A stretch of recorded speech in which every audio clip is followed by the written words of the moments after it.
My best friend is my brother. My best friend is fabulous. My best friend is a best friend.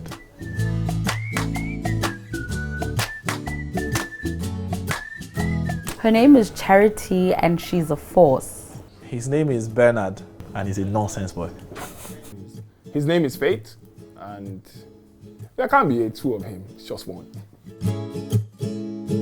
We worked in the same place and he happened to be somewhat of my boss. I met her in primary school.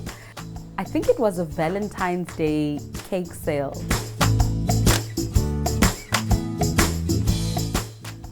Feisty, and she's small, you know, she's petite. So I was like, oh my gosh, this girl's really stubborn and really loud. He looked like a chihuahua.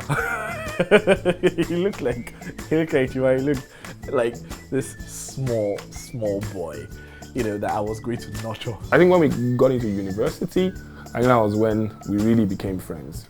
I got into a lot of trouble in school that ordinarily it would have been very easy to have gone home and said a lot of things.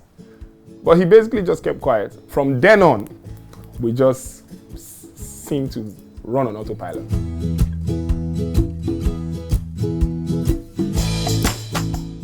It must have been our first big fight. The fight lasted, a good 2 weeks, you know? And everyone at school knew that we weren't talking because we were inseparable. When I had my brother in the hospital and all that, he took out time. He took out his time every single day to make sure he spent every single one of them with me. Up until, you know, we lost him, he was always there, and it was something that I really, really did appreciate, and I still do appreciate. He doesn't know how big that was. She's incredibly stubborn, and I think it's annoying because she in many ways is my mirror reflection. So if she's that stubborn, I imagine I am too. He doesn't listen. He comes to you and says, oh, I need your advice. Just tell me what I need to do. And you tell him, and he still comes back with that phrase, please don't judge me. We don't watch football together. He can be very annoying when you watch football with him. He supports Arsenal, so you can imagine how life is for him in that respect. And he's a bad loser. We've had like every kind of code of conduct discussion you can imagine. Like, this is how we will communicate with each other. We will not speak to each other like this and that, you know. We've also had conversations about if you and I are fighting, nobody else needs to know that we're having a fight. We can resolve this thing on our own. His patience and my tolerance, I think so. Sometimes I can want to act like the elder brother, and he understands, and he basically doesn't push it.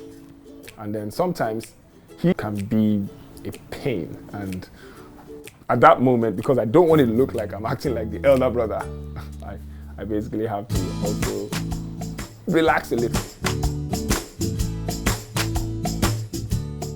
Oh my Jesus.